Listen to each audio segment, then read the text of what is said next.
Welcome to Comic Power. I am your host, Comic Killer 72. Now it's time for the speculation pick of the week. I no longer do the program called Wicked Wednesday where I give you a full breakdown of New Comic Day. But I always do give you a pick of the week. I'm going to give you the picks for February 6th and February 13th, plus runner-ups. So strap on your seatbelt. Here we go. For February 6, 2019, the pick of the week is Red Sonja, #1 from Dynamite Entertainment. Dynamite is celebrating their 14th year in comics, and they specialize mostly in licensed properties more than their own original characters.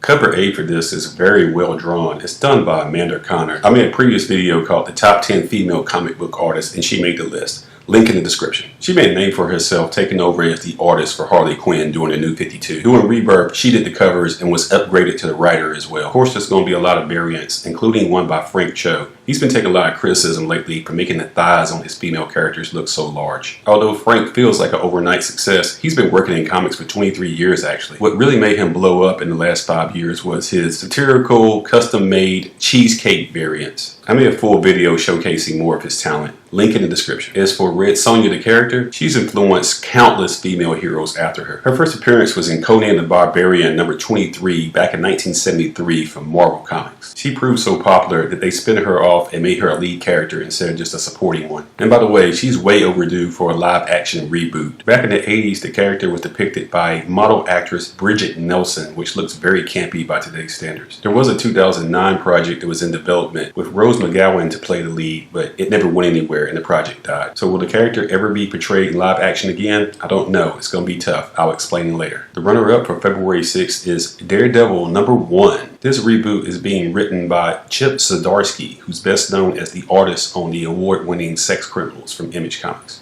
Chip has a sarcastic style of humor in his writing, and it worked well when he took over the Spectacular Spider-Man in 2018. But Daredevil is a much more serious character than Spider-Man, so we'll see if he can handle the darkness of that character.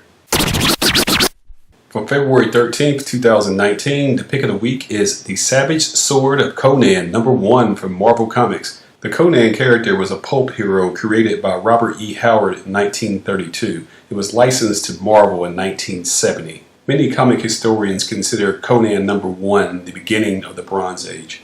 The character was adapted into 2 awesome live-action movies starring Arnold Schwarzenegger. It was a real breakout for the character of Conan in the mainstream, as well as the career of Arnold Schwarzenegger as a leading man in action films. There was an attempt to reboot Conan in live action in 2011, but it was a massive bomb. The lead was played by Jason Momoa. Yes, that Jason Momoa, Aquaman. The film only made $49 million on a $90 million budget. Ouch. So that brings us full circle. There's no way you're going to get a live action Red Sonja movie if we can't get a live action Conan the Barbarian reboot to be successful first. And that's really a shame because the Red Sonja character deserves better than this. Fortunately, there are plenty of cosplayers who are doing justice to the character. But back to the Conan comic, you have a #1 reboot, he's back at Marvel, and Alex Ross is doing cover A. You can't beat this. The runner-up for February 13th is going to be The Wonder Twins #1 from DC Comics. They are fan favorites from the Super Friends cartoon show on Saturday mornings, which ran from 1977 to 1983, and did lasting damage to the Aquaman character, which has taken about 40 years to fix. As for the comic, it's #1 for a 6-part miniseries. They have fans outside of comics, and it could be a surprise hit because the print run is probably going to be low.